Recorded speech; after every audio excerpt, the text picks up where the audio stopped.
başlayaq. Amma bir xahişim olacaq. Konkret sualınızı hansı spikerə yönləndirəcəyinizi 3 nəfər də versin kimi deyil də konkret edək. Bu birinci xahişim olacaq. İkincisi özümüzü təqdim edək, hansı şirkətdən olduğumuzu bildirək. Mən ədaləti təmin eləyəcəm. Sol sağ olaraq başlayacağıq. Gəlin belə eləyək. Mikrofon hardadır? Sizdədir. Bir dənə zəhmət olmasa, elə buradan başlayaq. Birinci bu xanımı zəhmət olmasa verin. Maksimum çalışacağım ki, sual-cavab sessiyası aktiv olaq və interaktiv şəkildə çox verək sualı. Salam, mən Fidan Zari, Zarif Natural brendinin təsisçisiyəm. Sualım Şəbnəm xanımadır. Biz 2 ildən çoxdur fəaliyyət göstəririk. Hələ endirim kampaniyası haqqında düşünməmişəm. Sizcə vacibdirmi və yaxud da niyə yox? Bunun sualın cavabını daha dəqiq verməyim üçün sizin şirkətlə daha yaxından tanış olmalıyam. Çünki mən sizin mövqeləndiyiniz, bugünkü mövzumuza qayıtsam, mövqeləndiyiniz yeri bilmirəm. Siz premium xidmətlər təklif edirsinizsə və ucuz alternativ axtarmayan məhsullar verirsiniz, o zaman endirim etməyiniz yəni gərəkli deyil. Amma başqa yollarla da satışı etmək lazımdır. Yenə də dediyim kimi, misal da gətirdim Volvodan. Lap gəlin Swatch tərəfindən baxaq, Swatch saatları ilə. Bugün Rolex dünyanın ən çox satan saatı deyil, amma prestijli saatlar siyahısına daxil edilir. Ona görə endirim sadəcə bugün bazarı xilas etmək üçün, bugünün o, necə deyirlər, gəlir payını doldurmaq üçün nəzərdə tuta bilən ən son və ümumilikdə hər kəsə xitab edən bir şeydir. Məsələn, elektronika sayəsində biz dayanmadan endirimlər edirdik. Bu, əlbəttə ki, o demək deyil ki, biz premium xidmət görürük. Premium mağazalara baxsanız, onlarda tam fərqli bir strategiya işləyir. Amma yenə də sualınıza tam dəqiq cavab verməm üçün biznesinizlə daha yaxından tanış olmağım lazım olar. Əla. Növbəti sual, belə edək. İkinci sırada olan o xanım, zəhmət olmasa. Salam, hər birinizə minnətdarlıq bildirirəm sırf çıxışınız üçün. Adım Fidandır, Paşa Sığorta şirkətində korporativ satış meneceriyəm. Sualımı Günel xanıma ünvanlamaq istəyirəm. Bildiyimiz kimi marketinqlə satış paralel işləyən bir mövzudur. Şirkətlərdə də belədir. Marketinq məhsulu yaradır, satış icra eləyir. Günel xanım, sizcə bir brendin insanlarda bağlılıq yaratması üçün ən vacib nüans nədir? Daha çox satmaq üçün satmaq əvəzinə bağlılıq yaratsın. Bu barədə fikirlərinizi öyrənmək istəyərəm. Təşəkkür edirəm. Sualınız üçün mən təşəkkür edirəm. Bizim ən həssas nöqtəmiz elə bizim bazarda odur ki, müştəriyə loyallığı aşılaya bilmək. Çünki Şəbnəm xanımın da qeyd etdiyi kimi, əgər ki endirim edilirsə ki, bizim segmentdə belədir ki, bütün brendlər endirim eləyir və endirim etməsə sata bilmirik. Endirim olmayanda da o məhsulu emosiya ilə, Şəbnəm xanımın da dediyi kimi, zehninə yerləşdirərək, həm dediyim kimi, minimum tələb orada artıq məhsulun keyfiyyətidir. Məhsul keyfiyyətli olmalıdır ki, zaten satsın. Amma o hissiyatı onlara ötürmək lazımdır. Burada mənim ən çox sevdiyim və istifadə etdiyimiz üsul odur ki, müştəri təcrübələrini öz müştərilərimizlə paylaşırıq və mütəmadi müştəri təcrübələrini toplayırıq və mağazalarda sorğular edirik ki, onların həm bir brend olaraq müştərilərimizə qayğını həm sosial tərəfdən, həm də marketlərdə aşılaya bilək ki, onlar bizim daimi müştərilərimizə çevrilsinlər. Burada xırda bir haşiyə çıxacağım kənara. Çox üzr istəyirəm. FMCG sektoru mənim də olduğum sahə olduğu üçün buradan bilirəm. Ən qeyri-loyal sahədir. Bugün hər hansı bir brendə biz endirim verirsə, X bir şəbəkə verirsə, müştəri gəlib buradan alacaq. Sabah digər bir yerdən. Yəni burada loyallığı qorumaq üçün çox fərqli marketinq alətlərindən istifadə etmək lazımdır və ən çətin sahələrdən biridir. Şəbnəm xanımın da təcrübəsində var FMCG sektorunda çalışmalardan və başqa cür deyilməyib də. Yəni FMCG-də retail sahəsində baş çıxarda bilən marketoloq istənilən sahədə çox rahatçılıqla idarə edə bilər. Növbəti bir suala baxaq. Bugün biraz xanımlar çox sual verdi. Gəlin bir bəylərdən də bir dənə seçək. Buyurun. Salam, hər üç spikerə bu gözəl çıxışa təşəkkür edirəm. Nə yaşlanan kimi qalmışıq həqiqətən də. Sualım Şəbnəm xanıma idi. Mən özüm Sultan Fərid sahib 3-cü kurs marketinq tələbəsiyəm. Brend haqqında sual vermək istirdim. Brendin daha etibarlı və uzun müddətli yaddaşda qalmaq üçün belə deyim, yəni qiymət, keyfiyyət yoxsa sosial media tərəfdən daha məsləhətlidir. Məsələn, çünki sosial mediada paylaşdığımız bir video və yaxud da reklam eyni insanlara müxtəlif cəhətdən emosional təsir göstərə bilər. Və yaxud da məsələn deyə bilərik ki, hansısa bir firmadır, markadır, məsələn uşaqlar üçün paltar mağazini olsun. Onlar onlar həmçinin məsələn rəngarəng belə işıqlı rənglərdən istifadə edirlər ki, daha yadda olsun və məsəl üçün bir valideyn, bir şəxs gözə çarpan kimi tez bilir ki, bura onun məkanıdır, lazım olan mövqedə bura yönəlməlidir. Yəni sualım bu yöndədir. Təşəkkürlər. Təşəkkür edirəm suala görə. Əslində belə bir mövzu var da, yəni yadda qalmaq məsələsinə gəlincə, siz bazarda nə edirlər? Yox, müştəri sizdən nə istəyir? Birinci ona baxın. Müştərinin istədiyi həlli verdiyiniz zaman siz o həmin elə marketə də girəndə, alış-veriş mərkəzinə də girəndə, sosial medianı da açanda ilk ağla gələn brend hansıdırsa onu axtarmış olacaq. Yəni rəqibim ana uşaq istifadə etdi, nə bilim rəqibim bu məhsulu götürdü, digər məhsulu atdı yerə, partlayış oldu, video ilə, reels oldu. Yox. Nə istəyir? Müştərim nə istəyir? Bizim göz ardı etdiyimiz məsələ budur. Əslində ikinci paneldə də bundan bağlı süni intellekt məsələsində də danışsaq belə, mərkəzdə yenə də nə dayanır? İnsan dayanır. Hər şey insanın həllini vermək üçün, onun probleminə olan həlləri təklif etmək üçündür. Ona görə birinci rəqiblərinizə baxın ki, və rəqiblərlə də yanaşı, müştərilər nə istəyir? Rəqibdə yoxdur. Mən o olmayan şeydən çıxış eləyim və mesajımı verim daha yadda qalmaq üçün. Ümid edirəm cavablandıra bildim. Təşəkkürlər. Əla. Növbəti sual. Biz bir o tərəfə baxaq. Buyurun. Bir dənə əlavəm olacaq. Əslində biz kifayət qədər çöldə də danışanda mən bilmirəm, nacizanə çıxacağam. Marketinq tələbələrinə daha çox istəyirəm vurğulayım bunu ki, bizim Marketing Talks kanalımız var. Orada bir 80-dən çox buraxılış var. Bu branding mövzusudur, logodur, müştərilərdir, strategiyadır, hər bir şeyi əhatə eləyir. 80-dən çox buraxılış var. Sadəcə Marketing Talks oturub axtarın, baxın, kitablar, vəsaitlər baxdıqca bu sualların cavablarını artıq özünüz belə tapacaqsınız. Tam razıyam. Əla bir platformadır. 41-ci buraxılışın səhv eləmirəmsə mən olmuşam. Biz artıq 90-cı buraxılışı hazırlar. Maşallah. Əla. Xanım var. 1, 2, 3, 4, 5-ci sıra.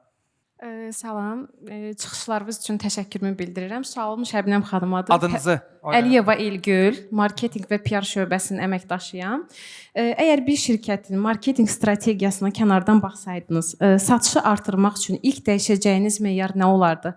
Yəni həmin şirkət hansı böyük səhvə yol verir ki, onların məsələn 14 ildə, 15 ildə fəaliyyət göstərir, amma satışı zəifdir? Qəşəng sualdır. Amma belə bir məqam var. Strategiyanın özünə baxmaq lazımdır ki, ümumiyyətlə şirkətin strategiyası varmı?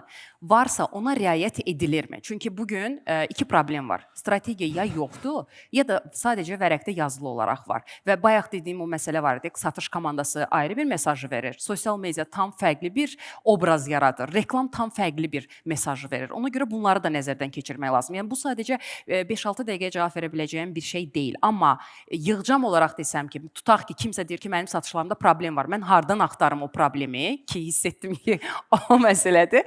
Hardan axtarım dediyiniz zaman yenə də əvvəlki təcrübələrinizə baxın. Müştərilərin yanaşmasına baxın. Müştərilərinizlə danışın. Onlar nə istəyirdilər? Niyə bugün sizdən keçən ay, hər ay və yaxud da 2 ay ard-arda alış-veriş edən müştəri bu ay sizdən niyə alış-veriş etmədi? Səbəbi nə idi? Bəlkə hansısa bir gözləntisi var. Bəlkə nə isə narazı olub, amma bildirməyib. Bu problemləri müzakirə etmək lazımdır da onda. Əlbəttə, əlbəttə. Çox sağ olun. Əla. Sağ olun. Hər kəs salamlayıram. Mənim 2 sualım var idi əslində. Birincisi belə bir deyim var idi ki, müştəri hər zaman haqlıdır. Yəni mən əslində sosial media meneceri olaraq bununla razılaşa bilmirəm. Bəlkə də praktikam, təcrübəm biraz artdıqdan sonra bunu qəbullana bilərəm. Amma bəzən sən marketinqə aid olan bütün sahələri, yəni bütün səhifəyə və yaxud satış deyəndə, yəni marketinqə aid hər şey eləyə bilirsən, ancaq satış olmayanda səni günahlandırırlar. Və yaxud bir şirkətlə işləyirsən, şirkətin satış meneceri satış edə bilmir, ancaq sonda günahkar sən olursan, marketinq meneceri olar. Yəni bunun yəni yenə də müştəri haqlıdırmı, yoxsa biz sadəcə özümüzü haqlı bilib davam eləməliyikmi? İlk sualım buydu. İkinci sualım da ki, tutalım bir sektordur. Sektorda tutam həkim sektorudur. Xidmətlər digərlərinin nisbətən daha bahadır. Səndən aşağı satan da xidmət var. Bu zaman biz də digər xidmətlərlə uyğunlaşmalıyıq, qiymətlərini endirməliyikmi, ya sadəcə xidmətimizi daha yaxşı şəkildə insanlara çatdırmalıyıq? Bu arada Şəbnəm xanıma daha çox uyğundur məncə suallar. Tamam, cavab verim. İkinci sualınızdan başlayacağım icazənizlə. Mövqelənməni bayaq danışanda əslində dediyim kimi o 10 dəqiqəyə sığan bir mövzu deyil deyə çox məqamlar var. Bax suallarınız ətrafından keçsək, müştəri hər zaman deyir ki, mən aldığım fayda mənim ödədiyim xərcdən daha çox olsun. Yəni bu xərc dediyim zaman təkcə pul nəzərdə tutulmur. Orada vaxt məsələsi də var, orada enerji məsələsi də var. Mən o enerjimi sərf eləyirəmsə, aldığım fayda ondan qat-qat yüksək olmalıdır. Yəni məhsulun endiriminə yox, qənaətli tərəfindən yox. Bəli, xidməti daha keyfiyyətli etməklə bahalı satdığın zaman o qiymət artıq gözə görünmür. Çünki onun aldığı fayda daha xüsusi olur. Bunun standart marketinqdə bir qaydası var da, faydanın dəyər bərabərdir faydanın xərcə nisbəti. Yəni bu şəkildədir. Birinci sualını düşünürəm mən mi cavab verim? Məncə həmkarlarım daha yaxşı. Okey, onda birinci suala qısa olaraq mən belə bir cavab verim ki, müştəri hər zaman haqlıdırmı? Baxır hansı prosesdə, amma mən hər zaman onu bəlli etməliyəm ki, bəli, sən hər zaman haqlısan. Çünki bu müştərini küstürmək olmaz. Onun sayəsində biz satış edirik, onun sayəsində bazarda mövqelənirik və burada bir paradoks var da. Həmişə narazı olan müştəri sənin ən loyal müştərinə çevrilir və o paradoksu düşünsəniz, nəzərə alsanız, bunları mütləq nəzərə almalıdır. Əgər mənim müştərim deyilsə, kənardan sadəcə müdaxilə edirsə, əlbəttə o haqlı deyil. Əla. Tam Amma təfsilatlı. məncə Güney xanım da bu sahədədir. Bəli, Müştəri məncə də hər zaman Güney xanımın haqlıdır və fikirləri mənə maraqlıdır onun cavabı. Məncə də. Bizim də tez-tez rastlaşdığımız bir mövzudur. Müştəri hər zaman haqlıdırmı? Şəbnəm xanım dediyi kimi, bəli, biz bildirməliyik ki, müştəri hər zaman haqlıdır. Amma müştəri əgər sizdən bir narazılıq bildirirsə, əlbəttə ki, onun daxildə öyrənmək lazımdır ki, o nəyə görə narazıdır. Və narazı olduğu nüansları bəlkə sizin verdiyiniz xidmət onu qane etmir və yaxud da o sizin verdiyiniz xidməti başqa bir formada görmək istəyir. Çünki həqiqətən bu nöqtədə marketinqdə xüsusilə zövqlər tamamilə müxtəlifdir. Sizin başqa cür baxdığınız bir şeyə müştəri başqa tərəfdən baxır. SMM xidməti verirsiniz deyə deyirəm. Yəni siz bunu daha estetik görərkən, o məsələn dağda olan bir videonu daha estetik görə bilər və siz bu zaman mübahisəyə girməməlisiniz, haqlısınız deməlisiniz və onun istədiyi tərəfdən xidmət verməlisiniz ki, hər tərəfli müştərilərinizi cəlb edə biləsiniz. Mənim fikrim budur. Əla. Sonuncu sualı alırıq. Vaxtın məhdudiyyətinizdən maşallah bütün zalayını qaldırıb. Amma burada da bir nöqtəni də qeyd edeyim, sonra sonuncu suala keçək. Kimin sualı qalırsa, mənə və yaxud böyük ehtimal spikerlərə də sosial şəbəkə üzərindən və yaxud çıxışda mütləq yaxınlaşıb sualını verə bilər. Özümü ilk öncə təqdim edirəm. Mən Murad Səfərli İqtisad Universitetinin İnsan Resurslarının İdarə Olunması üzrə tələbəsiyəm, magistr tələbəsi. Sualım birbaşa Şəbnəm xanımadır. Şəxsi marka qurduğumuz zaman, qurmaq istədiyimiz zaman, kiçik bir araşdırma apardığımız zaman görürük ki, yaşımızla əlaqədar dolayı və gənc olduğumuzdan dolayı xırda bir ön yarğı var ki, məsəl üçün bu gəncdir, çox təcrübəsi olmaz və yaxud da bilik və bacarıqları olmaz. Şəxsi marka qurmağımız üçün bu ön yarğını necə qıra bilərik? Mən o qədər 18 yaşımdan işləyirəm. Yəni bu problemlə o qədər rastlaşmışam ki, bunun net bir cavabı yoxdur ki, mən deyə bilməyəcəm ki, bu ön yarğını qıra bilərsiniz. Çox təəssüf ki, cəmiyyətdə gənc görünən mütəxəssislərə baxımdan bu ön yarğı hər zaman var. Bu sadəcə uzun illər boyunca çalışmaqla formalaşan bir şeydir ki, siz daim bazarda mövcud görünməlisiniz ki, siz keçən ildə, ötən ildə, ondan əvvəlki 2 il əvvəldə bazarda görünməlisiniz ki, sizin yetişdiyinizi mütəxəssislər və bazar görmüş olsun. Yəni bunun 23 yaşında bir gənc çox nadir hallarda olur ki, çıxsın desin ki, hansısa bir çevriliş eləyə biləcək ya startup ya hansısa bir markanı yaratmış olur da. Bu çox vaxt uzun illər tələb eləyən bir təcrübədir. Amma çox təəssüf ki, bu sualınıza belə net bir cavabım olmayacaq. Yəni uzun müddət çalışmaq lazımdır. Yəni o söhbət var dediyim kimi 18 yaşımdan bu günə kimi o qədər çalışmışam ki, sadəcə bu qədər yaşıma qədər 1 ay mən işsiz qalmışam, sadəcə 1 ay. O müddət ərzində də sözün əsl mənasında, yəni o bazardakı o gənc mütəxəssisə qarşı olan ön yarğını da hiss etmişəm, amma sadəcə çalışmağa davam eləmişəm, başqa bir şey etməmişəm. Sonuncu sualımızı da veririk, daha sonra hədiyyə seçiminə başlayırıq. Təşəkkür eləyirəm. Əvvəlcə bütün spikerlərimizə təşəkkürlüyümü bildirirəm. Bol-bol təcrübələrini bizimlə paylaşdılar. Mənim sualım yenə AI istiqamətində olacaq. Əgər biz dəfələrlə vurğulayırıqsa ki, bütün brendlər, bütün markalar AI ilə ayaqlaşmalıdır, ona uyğunlaşmalıdırsa, bəs burada brendin mövqelənməsi, yəni bir markanın digərindən fərqlənməsi necə olacaq? Yəni bütün markalar artıq bir-birinə mi bənzəyəcək, yoxsa yəni biz burada fərqlənmək üçün nə etməliyik? Əla. Maraqlı bir sualdır. Sual kimə ünvanlanır? Əslində üç spikerimizə də Tamam. ünvanlayıram. Tamam, məncə hər kəs son sual olduğu üçün hər kəs öz fikrini bildirsin. Anar bəy, sizə eşidək. Əslində çox gözəl sualdır. Nə qədər oxşasa da burada insan əməyi olduğuna görə biz nə qədər süni intellektə güvənsək də yenə də görəcəksiniz ki, insanların verdiyi töhfə tamam fərqlidir. Və buna görə də əgər insanlarımıza güvənsək, necə ki AI-yə tam güvənirik. İnsanlarımıza güvənsək bu zaman tamamilə fərqli olacaq. Əla. Şəbnəm xanım? Fərqlənmə məsələsi elədir ki, süni intellektə hamı qoşula bilər. O avtomobil bazarına girişi misal gətirmişdim. Yəni ənənəvi mövqələnmə ola bilər, amma siz yenə də mütləq orada bir fərqi tapıb onu özünüzdə təkmilləşdirməlisiniz ya da yeni bir kateqoriya yaratmalısınız. Yəni süni intellektə qoşulmaq sadəcə bir trend deyil. Bu biznesin işini rahatlaşdıra biləcək bir şeydir. Süni intellekt həllərini vermək, o artıq ayrı bir sahədir ki, orada əgər həllər verməyə çalışırsınızsa, yenə də ən birinci dayanmadan deyəcəyim, müştərinin ehtiyacı olan bir şeyi həqiqətən də ona lazım olan həlli görüb, o sahədə də yeni bir kateqoriya yarada bilərsiniz. Yəni Tesla bunu elədi.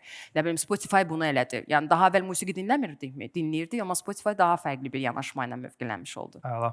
Günel xanım, siz də dinləyək. Fikrimcə süni intellekti hal-hazırda ən azından yönləndirən insanlardır və yanaşmalar da fərqlidir. Zaten sən hansı formada yanaşırsansa, süni intellekt sənə o tərəfdən cavab verir. Yəni brendi idarə edən insanlar da fərqli olduğuna görə məncə eyniləşmə olacaq bir şey deyil mənim fikrimcə. Əla. Bu bizim son sual. Buyurun. Mən də bir şey demək istəyirəm. Mən buradayam. Buradasınız. Bayaqdan bu sessiyanı gözləyirəm axıra kimi. Nə gözəl. Bizim Salam sessiyanı hər gözləyənlər. Mən də bura bax. Mikrofonu bizdən gizlin verirlər. Mən Gülnarə Əhmədli. Mənim bir markam var və bu markada insanların şəxsi şəkillərindən onlara özəl hədiyyələr hazırlayıram. Desəniz fərqin nədir? Düşünürəm ki, fərqim mənim dizaynlarımdır. Dizaynlarımı düşünürəm ki, digərlərindən daha yaxşı eləyirəm.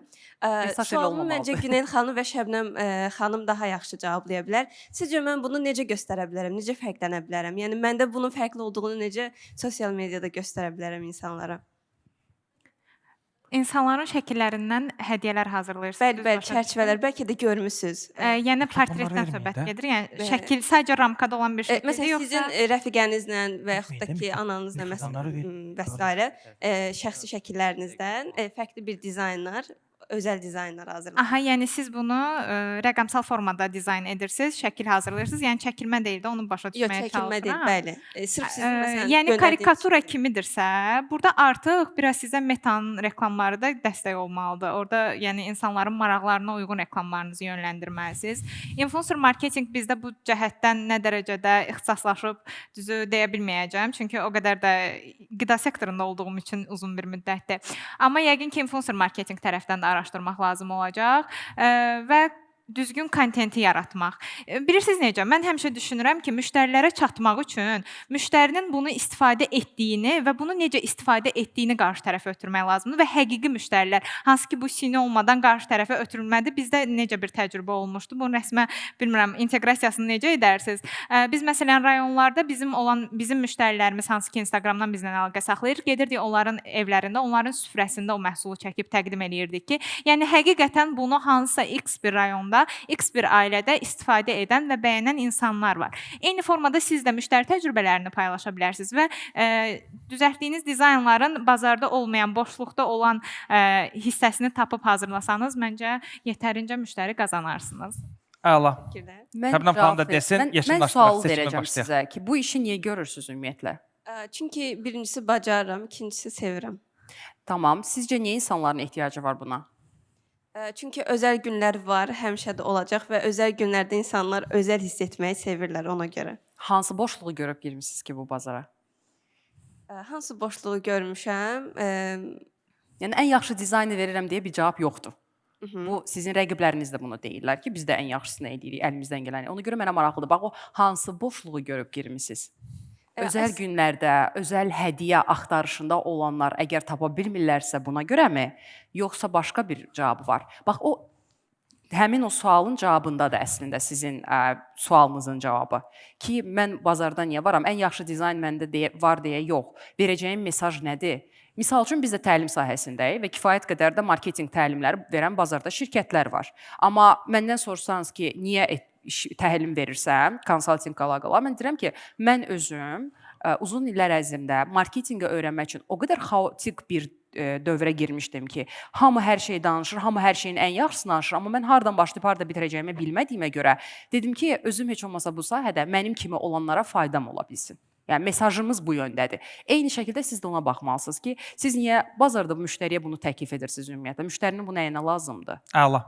Maraqlı. Təşəkkür edirəm. Yekunlaşdırırıq çox xahiş edirəm. Çünki vaxtımız tam Əgər sualınız bitib. olsa, çıxıb da mən zaten dəhlizdə çıxanda olacağam. bütün suallara yoxdur. biz cavablayacağıq. Siz də hədiyyə verirsiniz, amma bu səfər mən sizə öz markamdan hədiyyə vermək Minnətdarıq, çox sağ olun. Təşəkkür edirəm. Seçim eləyirik artıq. 3 hədiyyəmiz var. Günel xanımdan başlayaq. Ən yaxşı sual verənə bir hədiyyə seçin. Seçim sizdədir. Mən seçməyəcəm. 3 hədiyyənin üçündə spikerlər tərəfindən seçiləcək. Aha, mən ilk hədiyyəmi ən birinci mənə sual verən xanıma vermək istərdim. Aha. Birinci sual verən sizə xanım. Fidan Paşayeva Paşa Sığorta. Fidan Paşa Sığorta. Fidan xanım. Buyurun. Qalibsizsiniz. Buyurun, təbrik edirəm.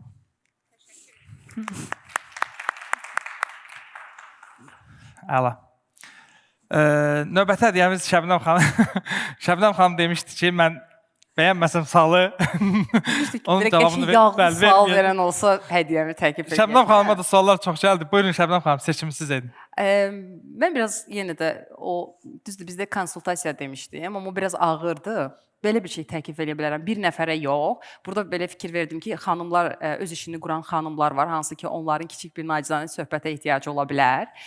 Mənə sosial mediada yaza bilərlər, mən həmin o xanımlarla görüş təyin edə bilərəm. Yəni, konkret bir nəfərə təyin etmirəm də, 5-6 nəfər də ola bilərik. Görüş təyin edə bilərəm, ən azından bir çay süfrəsi arxasında onların bizneslərindən bağlı bir nacizanə söhbət edə bilərik. Təşəkkürlər. Sosial mediadan elə Şəbnəm Hümbətova adına hara istəyirsiniz, LinkedIn, Instagram, YouTube, Facebook, fərqi yox, hər yerdə varam, yaza bilərsiniz. Bu mənə bir şans yaratdı. 3 hədiyyəmiz var idi. Siz yox, mən xanımlara hədiyyə verirəm. Yox, növbəti axırıncı hədiyyəni mənim seçmə şansım yarandı. Anar bəy, buyurun, siz də seçin. Cənab, hədiyyəmiz nədir, onu desəniz, ona uyğun seçərdim. Fanur brendindən bir nəfərə gift box. Gəlin, elə əlində qaldırır xanım, ona hədiyyə verdik. Əla, buyurun. Ötkəmlə sualını verməyə çalışır. O çox israrlıydı o sual verməkdə, ona görə. Buyurun. Gəlin, təşkil çəkdirin. Elə mənim yox, onu Anar bəyin verməyə daha uyğundur.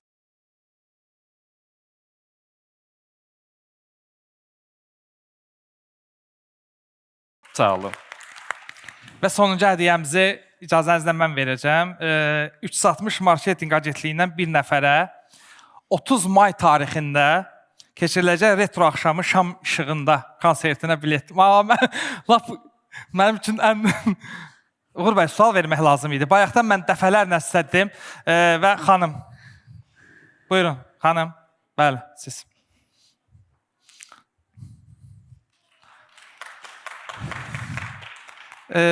Heç bir şəkildə, belə deyək də, heç bir bizi bazar günü bura gələn insanların incik getməsi olmaması üçün xanımda ikinci paneldən sonra biraz narahatçılıq hiss elədik. Buyurun. Təşəkkürlər, çox sağ olun.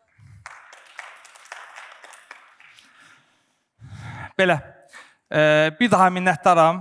Öz adımdan, komanda adından Rəvan bəyə də təşəkkür edirəm. Sizlərə xüsusi təşəkkür edirəm. Bazar günündə daha fərqli aktivliklər deyil, bu günü səmərəli keçirdik. Minnətdaram. Məncə maraqlı oldu, elə deyilmi? Təşəkkürlər. Bugün bizimlə olan bütün spikerlərimizə, moderatorlarımıza, eyni zamanda forumumuzda sona qədər qalan bütün iştirakçılara təşəkkür edirik və sizə ümumilikdə rəqabət meydanlarında böyük zəfərlər və uğurlar arzulayıram. Təşəkkür edirəm.